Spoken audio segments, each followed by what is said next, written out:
Pues en primer lugar agradezco a Javier Portús la amable invitación a participar en este curso. Él sugirió el tema y me gustó, así que aquí estoy.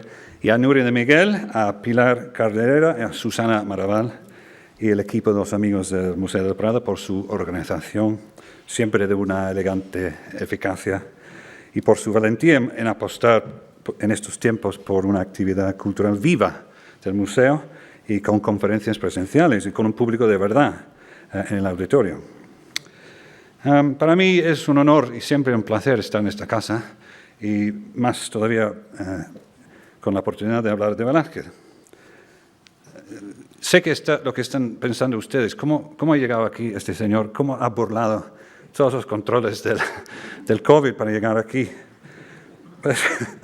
Pues sí, siendo de fuera, he hecho un esfuerzo, pero no tanto como piensan, porque he venido andando desde Legazpi para estar con vosotros esta noche.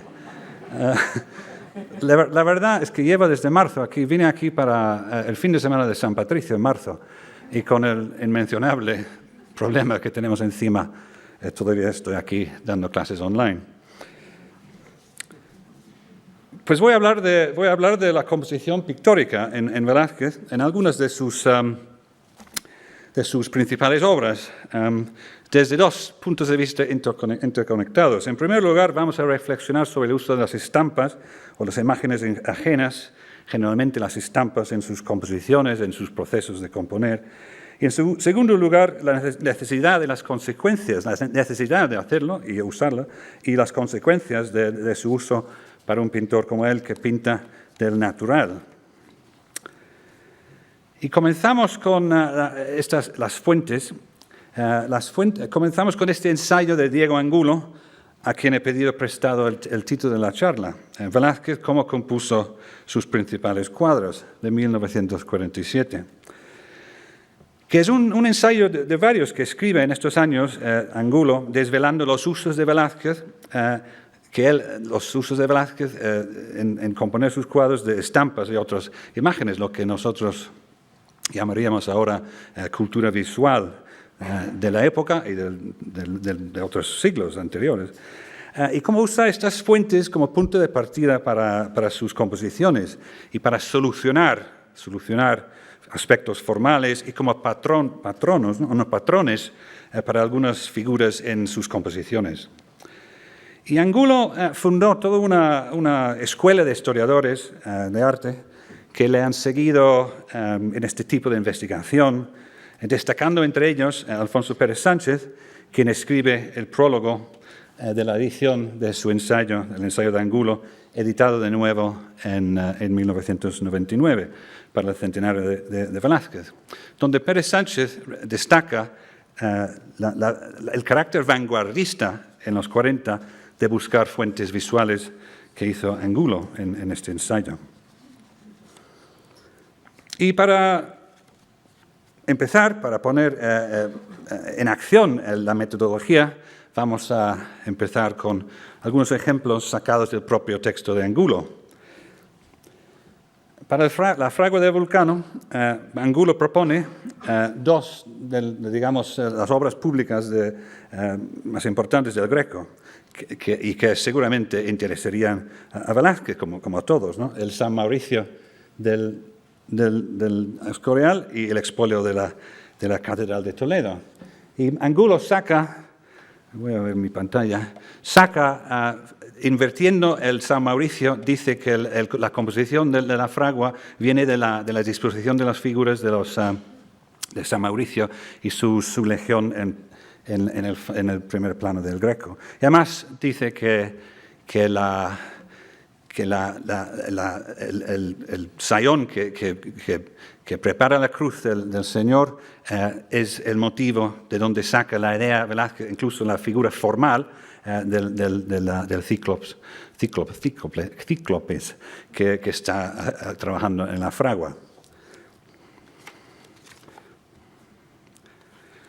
Otro ejemplo es el Cristo después de la flagelación con el ánima cristiano, para cuya figura del ángel Angulo propone una estampa de Durero sacado del Apocalipsis invertido otra vez para el ángel de Velázquez. Aunque parece, o no conoce, pues seguramente lo conoce, pero no trae a su análisis el dibujo atribuido a Velázquez que estuvo en Gijón, en la colección Jovellanos, destruido en la guerra civil. No habla del dibujo, habla de la estampa. Es como, tiene que ser la estampa, el dibujo lo ignora o no quiere entrar en complicar el tema con hablar del dibujo. Yo no sé el estatus del dibujo, si es de Velázquez, no, pero eso lo pongo aquí como otra fuente obvia que podría haber sido citado por Angulo, pero no lo hace.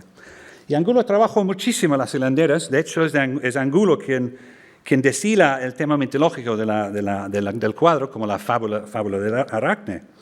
Y en el ensayo, que nos interesa aquí, el ensayo de Angulo, juega una de sus mejores cartas, poniendo en relación el ignuro de Miguel Ángelo, de la Capilla Sistina, para la figura de la hilandera de la derecha, que ya Velázquez conoce esa imagen, ese ignuro por estampa antes de ir a Roma. Y ya empezamos a hacer preguntas. ¿Nos convence o no? ¿Qué está pasando aquí? ¿Por qué se inspira supuestamente Velázquez en tal fuente? Su hilandera es más, de todas maneras, si es la Capilla Sistina es más sibila que ignudo.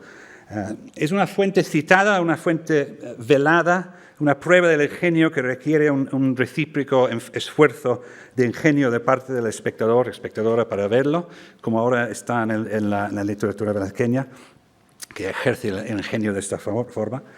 ¿Y por qué no una mujer de verdad? ¿Por qué no una hilandera?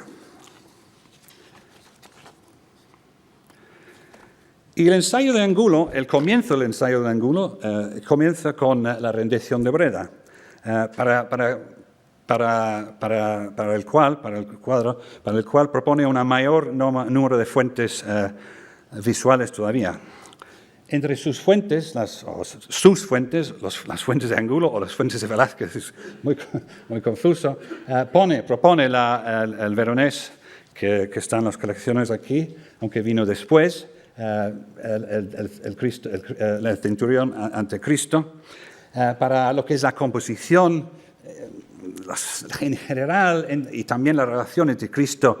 Es que tengo aquí en la pantalla. Esto de mirar la pantalla ahí, por eso estoy de pie, porque viene de antes cuando hablamos con proyectores y diapos de verdad, y siempre delante de la pantalla. Pero los tengo aquí, los mismos diapos, así que voy a verlos aquí.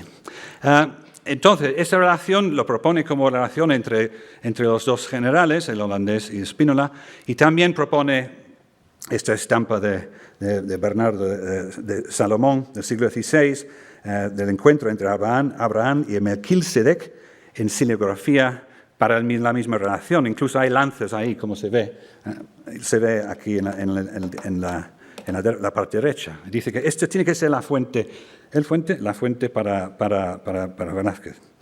Y incluso para ese núcleo más importante, el encuentro entre los dos generales, el victorioso y el vencido. Y desde entonces hay más estampas que han sido propuestas como la fuente. Es una especie de industria ya de proponer estampas, fuentes visuales para Breda. Y esta es otra que parece ser más todavía, que encaja cada vez más a lo que vemos en el cuadro, una propuesta bastante reciente de una estampa nórdica de por lo menos un campo de batalla, no del Antiguo Testamento, pero del contemporáneo. Y ahora, hace poco, en un artículo, muchas más fuentes, desde fuentes del Antiguo Testamento, en grabados variados que pueden ustedes contemplar cuando en la publicación. Pero estas fuentes son tanto para la composición y este encuentro de que hablamos, y además para figuras en concreto, que los autores dicen que esta figura del holandés, visto desde espalda, es sacado de esta estampa, o la idea o la figura, a veces no está muy claro lo que están diciendo. Es curioso que otra vez en estos artículos, que salen tantos artículos sobre estas fuentes impresas, no hablan de los dibujos, porque de los dos dibujos que son casi universalmente aceptados como los dibujos de Velázquez, toda la crítica son para el Breda, el cuadro de la Breda. Y no se paran a reflexionar sobre su posible papel, el dibujo, en estas posibles fuentes. Cómo dibujando podría Velázquez variar sus fuentes de alguna manera, o cómo puede no prescindir de fuentes y utilizar su imaginación para crear imágenes de su propia invención, que luego se van a plasmar en el cuadro.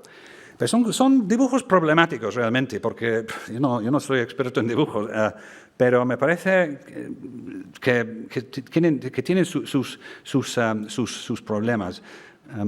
Por ejemplo, el dibujo es de una figura, esta figura que está detrás del caballo. Pero es una figura entera en el dibujo, que puede ser una idea para Velázquez, que luego, encajando en el cuadro, lo tapa con el caballo. Estoy esperando las radiografías infrarrojos, mejor dicho, del caballo, si hay esta figura debajo. Y luego esta figura en blanco, esta figura aquí, sale aquí en el dibujo aquí. No son dibujos de composición, pero son rasguños de figuras. Y además sale Spínola en otro dibujo, en el verso, y sale el retrato de Spínola aquí arriba, muy difícil de ver.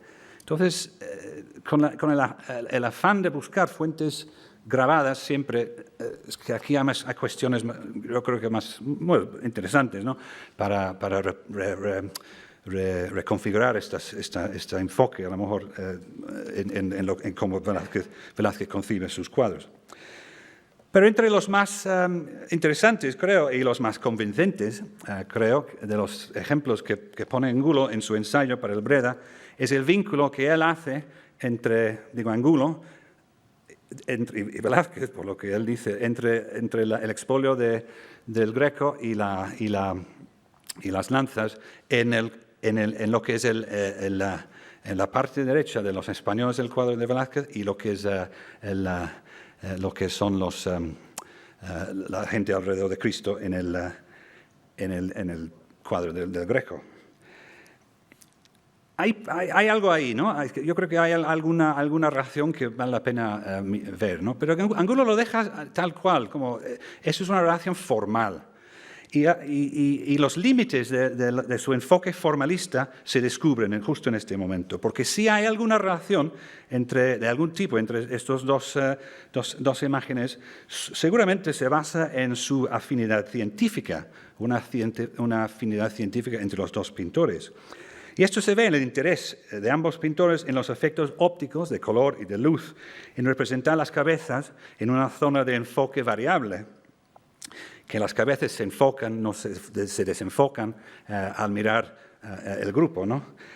Y se enfocan y desenfocan de acuerdo con una ubicación de profundidad en el cuadro que no podemos conocer, porque no vemos lo que es la tierra y no vemos sus pies. Es el mismo efecto que vemos en el metro, por ejemplo. Yo vine andando, como ya saben, pero si vas en el metro y miras a través de los vagones, ves el mismo efecto en la gente a lo largo de los vagones, de estos desenfoques y enfoques. Es decir, lo que interesa a Velázquez aquí no son las figuras en sí, como lo propone Angulo, sino un interés compartido en la observación y la experiencia de lo visible.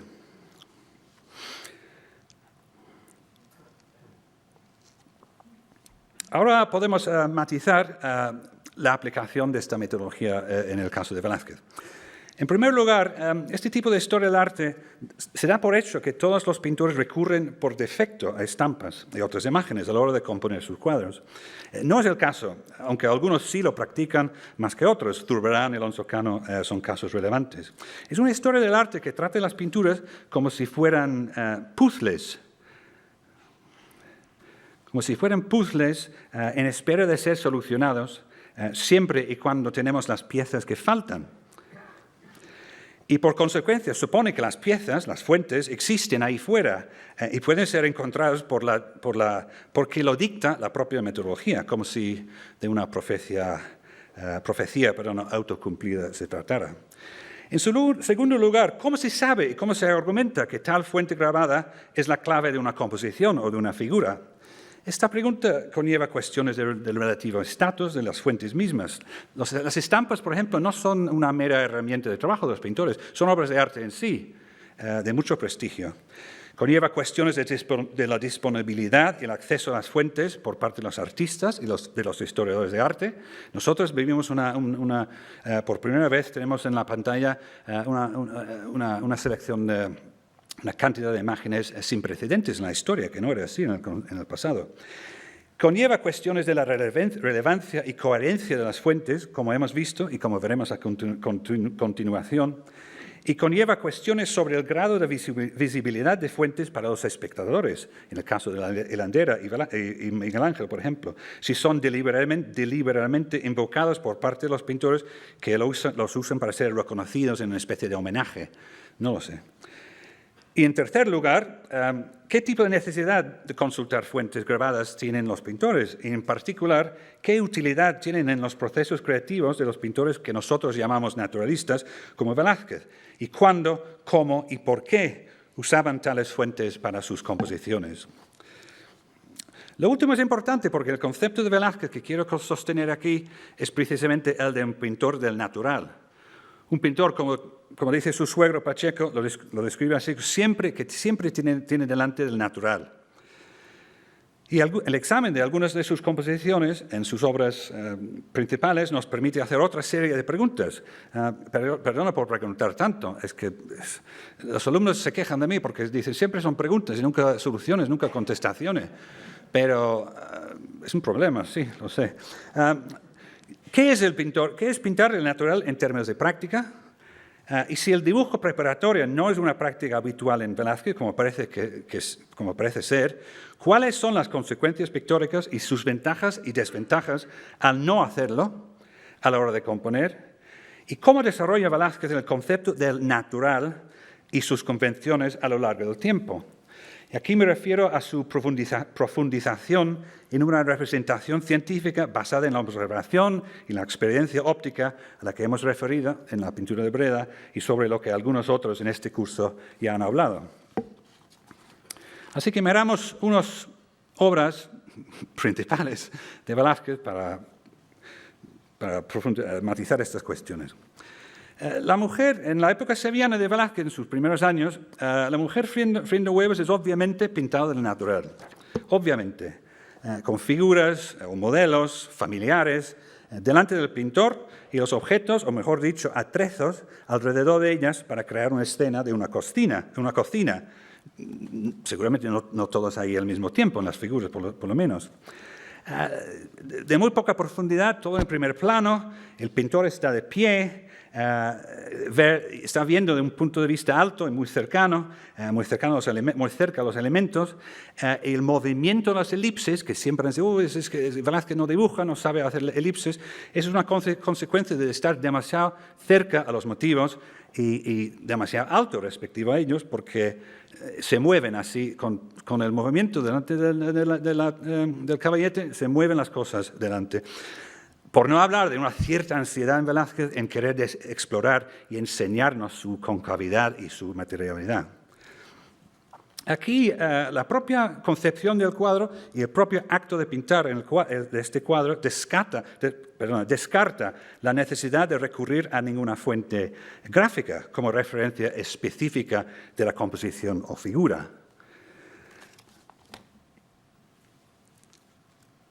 Aunque ha sido siempre reconocida su intensa admiración por los bodegones de cocina de los pintores flamencos, este es una de Boykeler, por ejemplo, y están en Sevilla en su juventud, esos cuadros entre los mercaderes flamencos, otras colecciones. La transformación de estas fuentes que hace Velázquez es de tal calibre que es casi imposibilita establecer una relación lineal o directa entre ellas. Es muy difícil pensar en esto y pensar en esto a la vez. Pero la razón es porque no son correspondencias formales, no son motivos o formas lo que a él le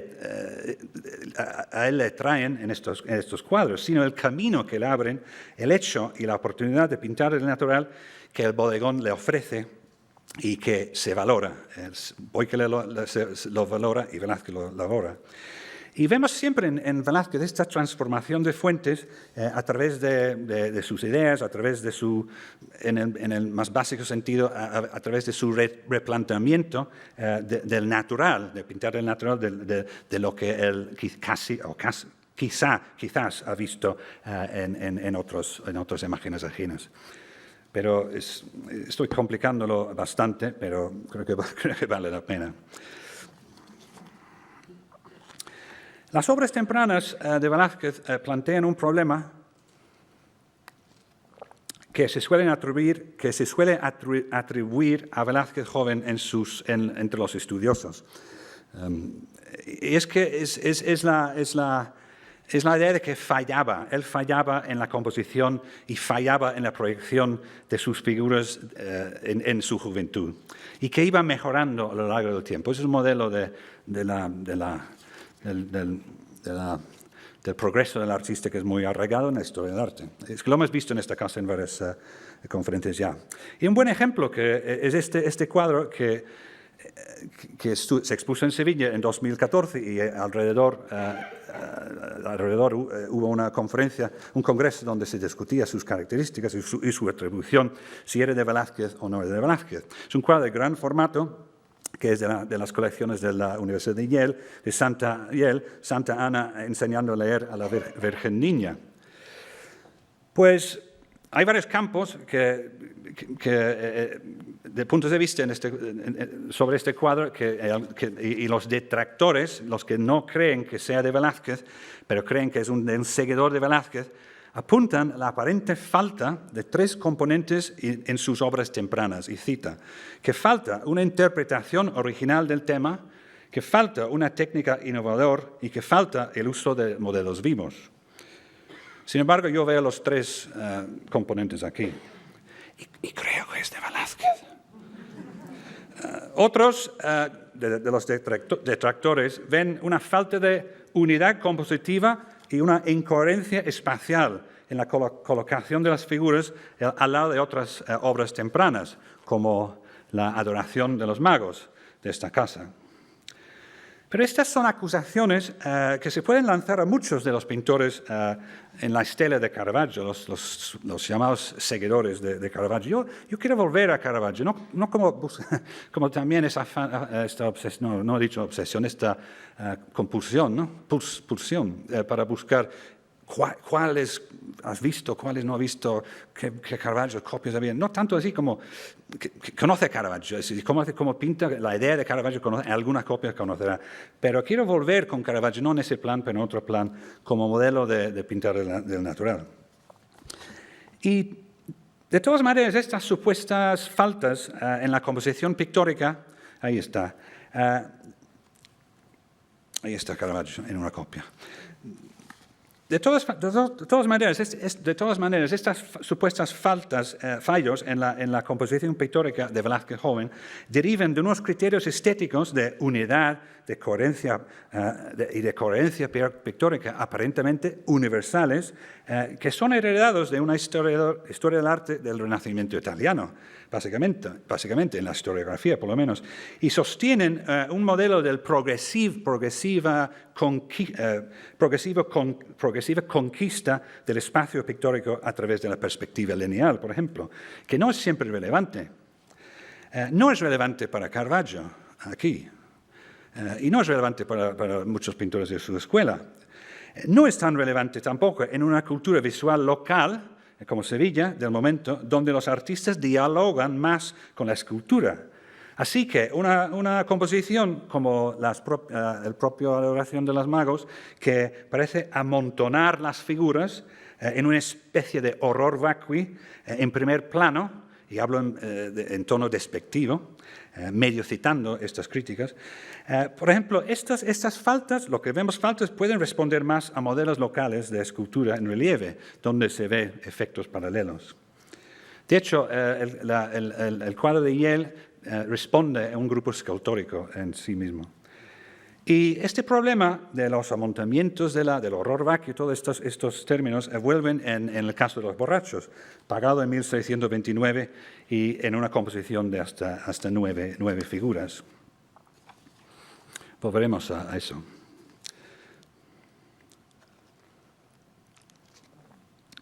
Una crítica que se solía hacer de la escuela de Caravaggio se refiere a lo fácil que era pintar del natural o pintar del modelo. En historias de una figura o de dos figuras, o en este caso del San Juan Bautista de Chicago, que ahora creo que el consenso que sí es de Velázquez, de una figura, un desnudo delante del artista y una oveja en un paisaje inventado. Esto era fácil, porque y además para la crítica de los más académicos, los más clasistas, digamos, de los críticos y pintores, era una manera de circunvalar el problema de componer historias de más figuras.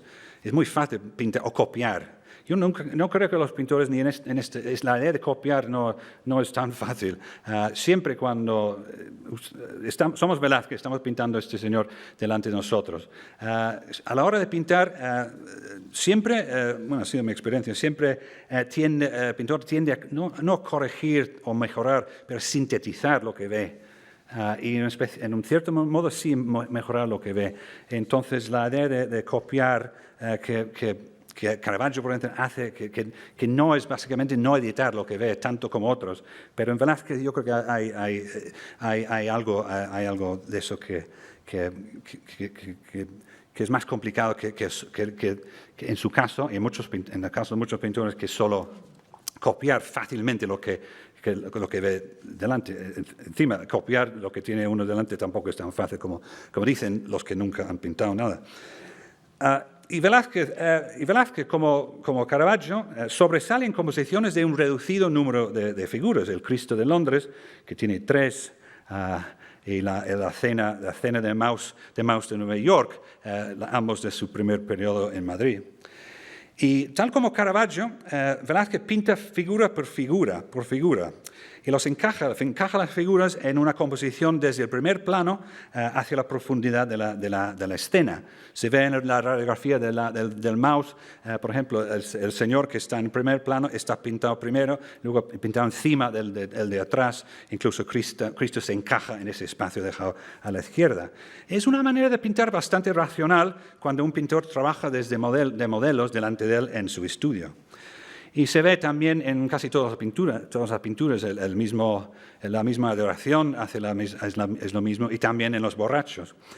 En los borrachos, por ejemplo, la figura a la izquierda, en primer plano, está dejada en reserva, y luego ustedes ven cómo se van poniendo figura tras figura, uno encima, por decirlo así, uno encima del otro, cuando va pintando hacia el fondo. Esto no excluye, sin embargo, un alto grado de improvisación a la hora de componer en Velázquez, porque no dibuja. Y esa improvisación a la hora de componer es a lo veneciano, porque Velázquez no trabaja de dibujos donde fija la composición en dibujos en papel, como Carduccio, por ejemplo. Y en este caso, en el caso de los borrachos, es evidente, es quizás lo que él vio cuando cambió esta figura, cuando cambió esta figura aquí, que vemos ahora de perfil, esta figura estaba mirando hacia nosotros y evidentemente Velázquez pensaba que esta acumulación de miradas de borrachos fue excesivo, hasta inquietante, porque he estado en unos bares donde un grupo de borrachos mirándome así me pondría bastante nervioso. Entonces él lo cambia girando la cabeza hacia la izquierda, su derecha, y introduce otra figura de otro mendigo que se introduce al grupo y a la vez enriquece la narración. Y esta manera de componer está bastante tiempo en Velázquez, se ve también en las pinturas de Roma, pues el primero de ellos en la túnica de José, donde vemos la figura a la izquierda, el desnudo a la izquierda, que está pintado encima del desnudo a su derecha y luego el otro a la izquierda del señor de en medio. Así va pintando. Es una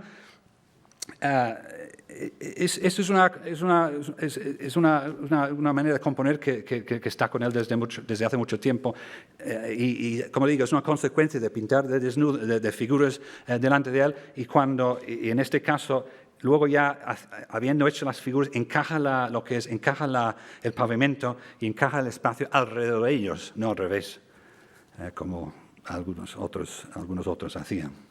Los progresos entre comillas, o la evolución compositiva de Velázquez, se suele medir con referencia a este primer viaje a Roma, donde él va a estudiar, como dicen los documentos, estudiar ya con 30 años.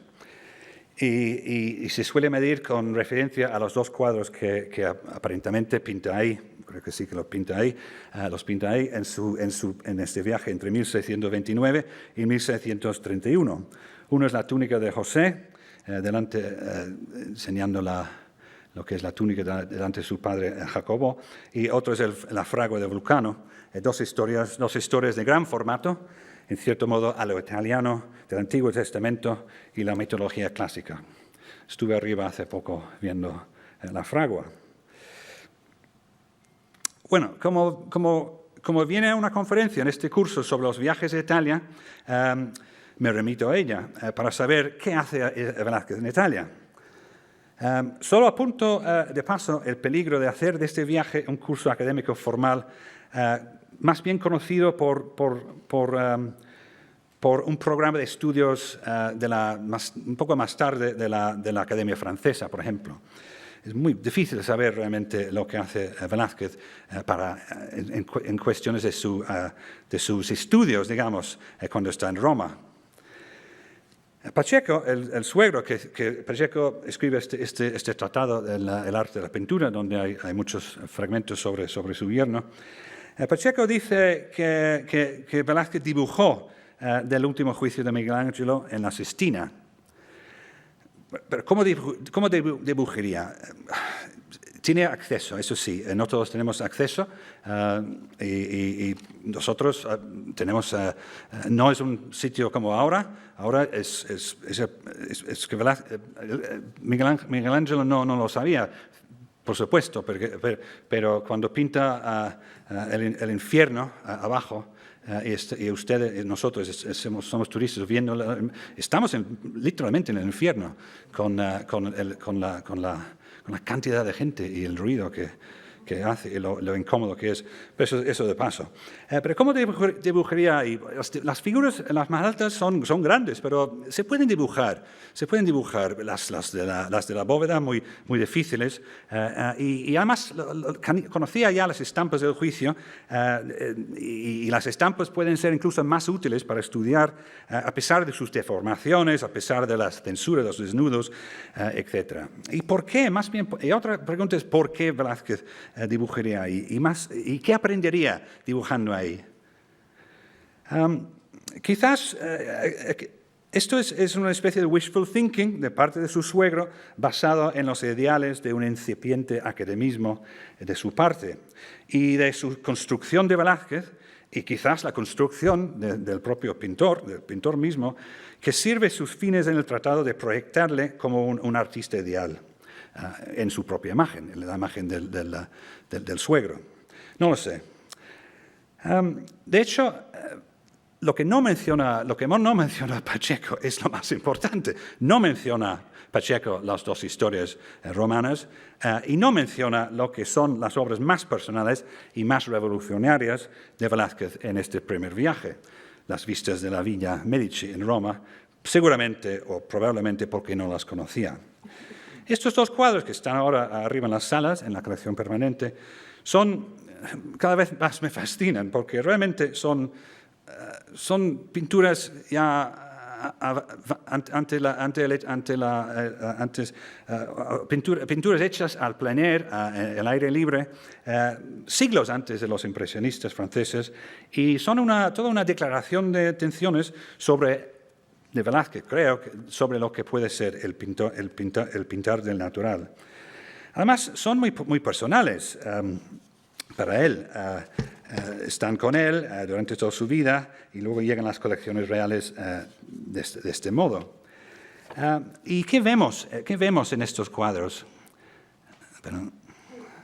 Vemos temas que realmente no son temas de ninguna importancia. Él está ahí, él sale del Vaticano y vive ahí y pinta en los jardines. Y no han cambiado mucho, la loggia es casi la misma.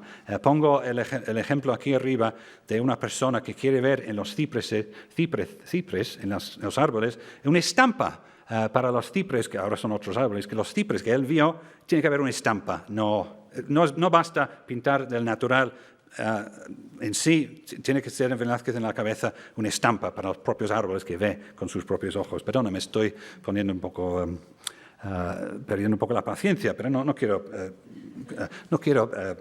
ser así, implicarme así.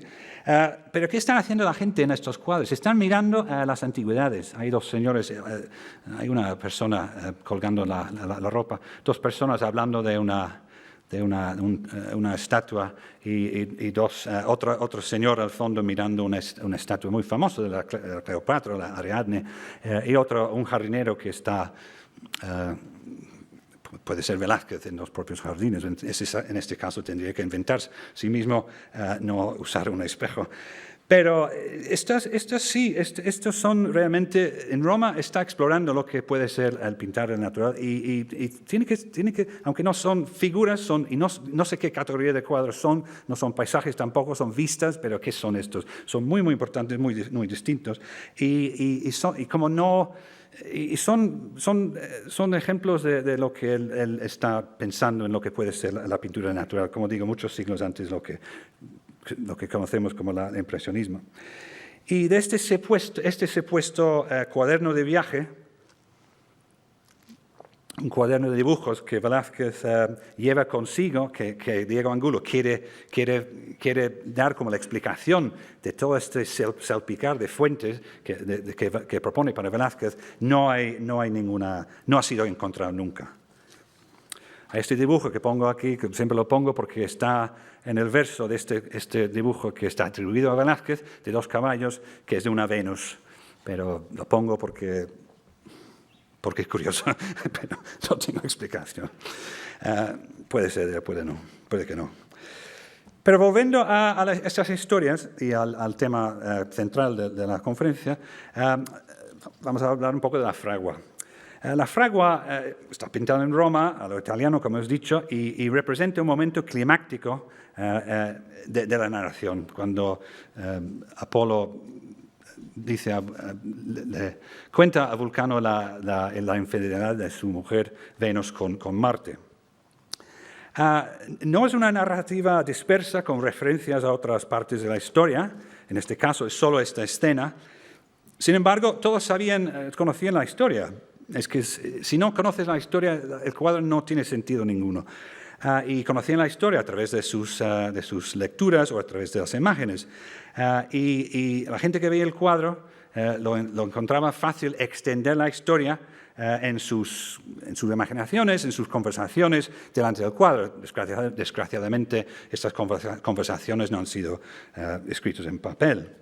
Pero es que hay toda una cultura de imágenes ahí que demuestra este punto. Es que es difícil saber, en la estampa a la izquierda, arriba a la izquierda, es difícil echar la culpa a Marte cuando Vulcano está a 1 metro de lo que están haciendo en la cama. También se puede notar que en los dos de las estampas, Marte es la persona con casco. Se ve es que está con Venus con casco en uno y con casco en la otra estampa, y con casco en el cuadro de Velázquez en el museo. El casco identifica a Marte como Marte, no es una diversión sexual, un fetiche de Venus o suyo, pero siempre tiene que llevar su casco. Y dejando aparte las historias de estas historias, de momento, son los desnudos masculinos vistos de distintos aspectos en ambos cuadros que son el verdadero vehículo artístico aquí. Y de acuerdo con el prestigio del tema del desnudo en una cultura que la prima como lugar de despliegue de conocimientos y de destreza artística. En el caso de la túnica, explota la condición de los pastores, si realmente son pastores, no los hermanos, para representar los desnudos, y no como otros que pintan el cuadro que no desnudan y no ponen pastores, como Patricio Cajes en este dibujo, por ejemplo. Y en la fragua también responde a esta cultura del desnudo, a esta cultura visual clásica de Roma, por medio de figuras desnudas, pero pintadas del natural, que realmente no siguen ningún prototipo en particular, desde mi punto de vista, que son fruto de una implicación con la idea de pintar a la antigua de Velázquez. Y como digo, cada figura pintada de un modelo vivo delante del pintor. Y yo no veo, por ejemplo, las citas de fuentes que otros ven en estas figuras, que son como las estampas de Breda, son miles y causa muchísima confusión, en mí por lo menos. No pongo ejemplos de escultura clásica porque la escultura clásica la idea de la escultura clásica está en su cabeza. ¿Qué es lo que traemos de Roma cuando volvemos de los viajes? ¿En qué pensamos, con qué soñamos cuando venimos de Roma? Sino las esculturas clásicas. Da igual de dónde vienes artísticamente o como historiador, la fascinación que llevas de Roma siempre son las esculturas clásicas. Entonces, estas figuras que son individuales o fragmentos están ahí cuando él piensa en el desnudo, pero no cita ninguno. La desnudez de los cíclopes es autorizada en Velázquez en la fragua por la iconografía de la antigüedad. Y pongo un ejemplo que me gusta mucho, era un ejemplo de Enriqueta Harris, que era la conservadora de la colección iconográfica, de la colección de fotos del World Book, y ha sido reutilizada por muchos, pero yo creo que viene bien en este ejemplo. Pero Velázquez no lo cita, no lo estoy poniendo como fuente visual, estoy poniendo como el lenguaje del desnudo que él está emulando, con que se está casando en Roma en estos tiempos, en este viaje. Entonces, la desnudez viene de la antigüedad, es el lenguaje de arte de que hemos hablado. Pero no es recomendable, y por lo tanto no es recomendable trabajar desnudo en una fragua. Piensa en las chispas de metal y en el fuego y en todo lo que puede pasar uno en esta situación.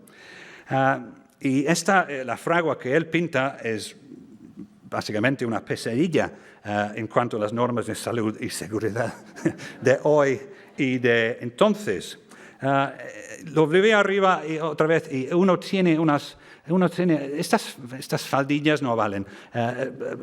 Vulcano tiene uno más largo, este es un poco más largo, tiene bota, pero las botas no tienen que tener algo de metal ahí, y los herreros tienen un delantal de cuero, por lo menos, por no hablar de gafas y cascos y no sé qué ahora.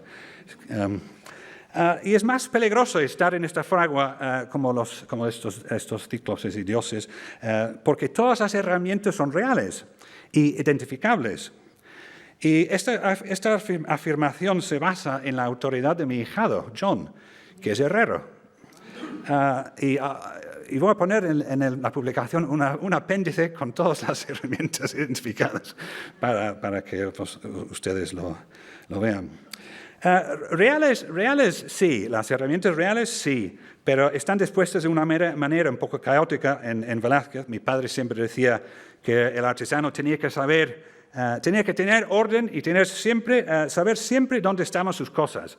Era un desastre él, pero eso es lo que me decía a mí.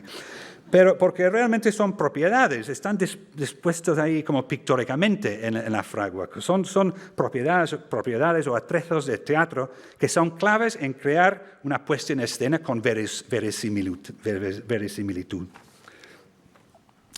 Yo no sé quién pintaba en Roma en estos años así, no sé quién pintaba así, sino pintar del natural así, sino que son el auge clasicista y son todos pintores idealizantes. Los Caravaggisti holandeses, Ter Rugen, Honthorst, Van Baburen, que pongo en la pantalla, habían vuelto al norte la mayoría y esta fase del caravaggismo se había apagado, pero sus cuadros permanecían en las colecciones más importantes de Roma en estos momentos, y quizás Velázquez es visto como uno más de ellos para los propios romanos. Velázquez tuvo que haber dibujado un hombre desnudo del natural, antes en las academias o las academias del nudo en Roma, que eran academias privadas. Estos hombres de la fragua quizás son los propios modelos profesionales de estas academias.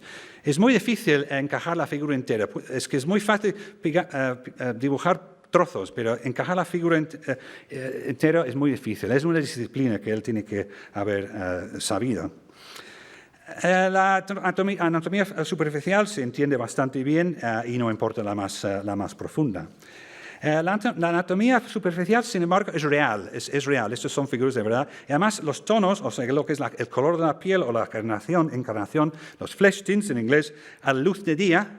Cuando ve el cuadro arriba, a luz de día, es perfecta las carnaciones, que son muy distintas a las carnaciones de Rubens, muy calientes y muy luminosas.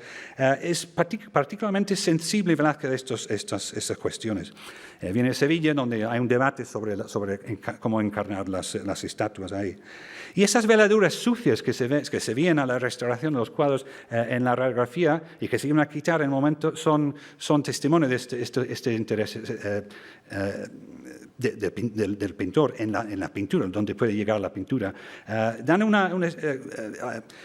Lo que hacen es rebajan el calor del tono, el calor de la piel con manchas grisáceas, no siempre sombras, pero a veces sombras, y utiliza quizás es un no color que él utiliza. Cuando uno mezcla todos los colores en la paleta, sale una especie de color grisáceo, tierra, y que quizás lo usa él para apagar el calor de las encarnaciones. Es fascinante donde él puede llegar con el desnudo justo en Roma y lo que puede ser pintar en el natural de esa sensibilidad. Pero para terminar, y volviendo al tema concreto de la charla, que es la composición, y a donde empezamos con Diego Angulo, es Diego Angulo quien propone esta estampa como la fuente grabada para la fragua. Es de Antonio Tempesta. Lo que ha hecho Velázquez, según él, es invertir la estampa para poner por lo menos las tres figuras más importantes, Apolo, Vulcano y un cíclope. Y yo creo que en este caso es absolutamente convenciente. ¿Pero por qué es convenciente? ¿Por qué nos convence? Pues nos convence porque tiene un alto grado de coherencia. Viene de una edición ilustrada de Ovidio, o sea que Velázquez, lo que sugiere por lo menos es que Velázquez ha leído sobre la historia que iba a representar, o investigaba el tema de algún modo, en otras palabras. Y obviamente este cuadro representa el mismo tema que no es siempre igual en las fuentes grabadas, que salpican de muchos temas que son ajenas al tema en cuestión del pintor. Así que no parece coger al azar algunas figuras y no parece ser una mera coincidencia formal. Y en segundo lugar, la estampa proporciona la idea de la composición o el esquema compositiva de la narración para su versión. Y hablo de estas tres figuras. Además, la inversión del grabado hace que el cuadro se lea desde la izquierda a la derecha, que es una mejora narrativa que es bastante importante en este caso. Entonces, esta estampa le da a las tres figuras más importantes, el núcleo de la composición, cuyas interrelaciones deja tramar el drama de la revelación de la infidelidad de Venus. Hablo de la estampa, la revelación, la reacción boquiabierta del marido y la perplejidad del testigo. Y sobre este núcleo de 3 figuras, Velázquez elabora el esquema con más figuras, refinando sus posturas y refinando sus expresiones y añadiendo más detalles del escenario, justo las herramientas. Y este proceso se ve claramente en la radiografía, en la reacción de Vulcano a las noticias de la infidelidad de su mujer, en esta parte de Vulcano aquí. En el primer momento, Velázquez, lo que vemos en la radiografía en blanco y negro, es el primer cabeza, digamos, para Vulcano. Y lo que vemos a la izquierda es la cabeza que vemos ahora, en superficie. En el primer momento, Vulcano reacciona con una leve curiosidad. Está acostumbrado. Quizás la indulgente concentración de Velázquez en los desnudos es la causa de este descuido de la narración. Lo corrige, tacha la primera cabeza con esta así, no, con esa X, y plasma otra cabeza y otro torso con una expresión de fuerte sorpresa y enojo en la figura que es quien es, al fin y al cabo, el centro del drama y el centro, más o menos, de la composición. Y es curioso porque lo mismo, eso se puede decir, se ha dicho en otro lugar de la túnica en otro sitio, y lo dejo a un lado. Se puede decir lo mismo de Caravaggio. Cuando Caravaggio pinta el arresto de Cristo en Dublín, recurre a Durero para las 3 figuras más importantes, Cristo, Cristo, Judas y el Romano. Cristo, Judas y el Romano, con el gesto del arresto ahí de Durero. Y luego, alrededor, coloca otras figuras, los plantea delante de él según Durero, sin dibujo, y luego lo va elaborando. Y es más, en sus pinturas públicas, en el Martirio de San Mateo, hace lo mismo. ¿Qué pensaba Velázquez en tantas figuras clásicas? Pero ¿qué pensaba delante de Caravaggio? Viendo Caravaggio por primera vez de verdad y en sus obras públicas. No lo sé. Caravaggio, que en el primer momento hace de esta primera versión del Martirio un caos compositivo donde pinta figura por figura. Esta es una radiografía, lo que vemos debajo. Este es un dibujo de líneas donde vemos debajo lo que vemos debajo en la primera versión, y esta es una reconstrucción. Y ve que Caravaggio pintaba más o menos figura por figura, desde el primer plano hasta mira, este brazo va por encima de esta figura, como Velázquez. Y no encaja la figura y no sabe cómo encajar la arquitectura. Está intentando hacer Rafael en fresco y no puede. ¿Qué hace? Recurre a Tiziano, a la pintura de San Pedro Mártir en Venecia, que lo conoce o conoce a través de la estampa, da la vuelta a la estampa y tiene el sayón, el santo y el monaguillo o el hermano yendo al otro. Y luego, a través de ese núcleo compositivo, arregla el resto de la composición. Es curioso, yo no estoy diciendo que, pero son metodologías o procesos que son, para los pintores que pintan así, son bastante normales. Si rehusan el dibujo, tiene que depender de este modo, a veces sobre las estampas de este modo. Pero Velázquez, y aquí termino, Velázquez es lejos de ser Caravaggio. Y hay más en la fragua que lo demuestra.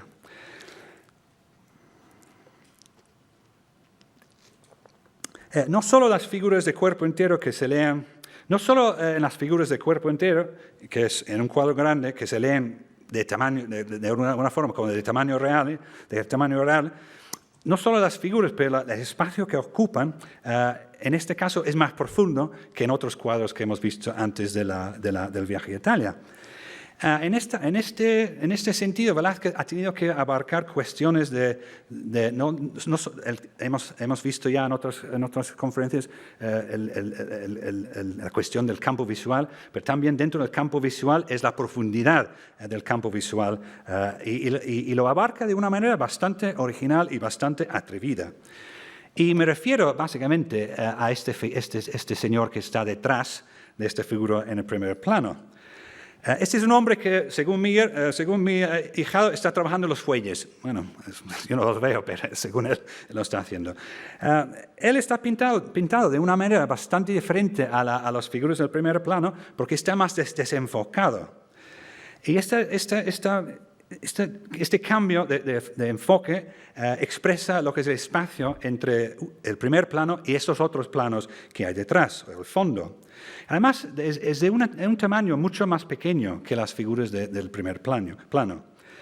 Y es más, es curioso cómo parece salir de la cabeza del Señor en primer plano. Pero si el ojo, en la pintura digo, en la realidad también, si el ojo se enfoca en este plano,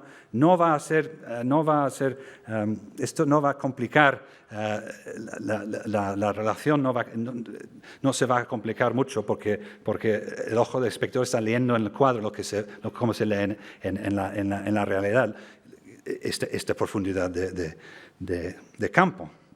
No está bien explicado, pero en la publicación lo intentaré explicar de mejor manera. Pero otra vez me refiero al metro. Es que el viaje en el metro es toda una escuela de Velázquez, ¿no? Pero se ve en el metro estos saltos de escala y se ve estas especies de superposiciones de figuras encima, por decirlo así, de otras, de manera accidental, parece. En las distintas profundidades de los vagones. Y eso se ve en la observación de la naturaleza misma.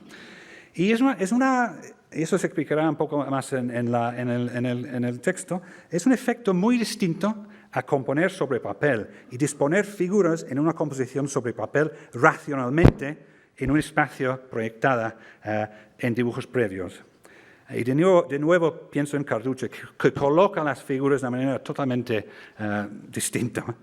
Así que no es Caravaggio porque siempre está pensando, siempre está interesado en lo que es el pintar del natural y cómo puede ser el pintar del natural una investigación de este índole. Pero para acabar, realmente este tipo de intereses han estado siempre en Velázquez. Y se ven muchas analogías entre el aguador y las meninas. El aguador de sus primeros años y las meninas de los 50. Y Velázquez es muy coherente. Aquí cito mi querida amiga Carmen Carrida. Velázquez es muy coherente, siempre decía, porque el concepto de pintar el natural le ha animado siempre, como digo, aunque sus formas de investigarlo evolucionan a lo largo del tiempo, a lo largo de su carrera. Pero en esto consiste su originalidad y su modernidad. La figura que desaparece en el fondo del aguador, esta tercera figura, está pensando en cuestiones que también vuelven en el vulcano, en la fragua, y también vuelven aquí, quiero decir. Así que en esto consiste su originalidad y su modernidad, pintar del natural. Y por esto no les servían siempre las obras de otras, sean pintadas o estampadas. Gracias.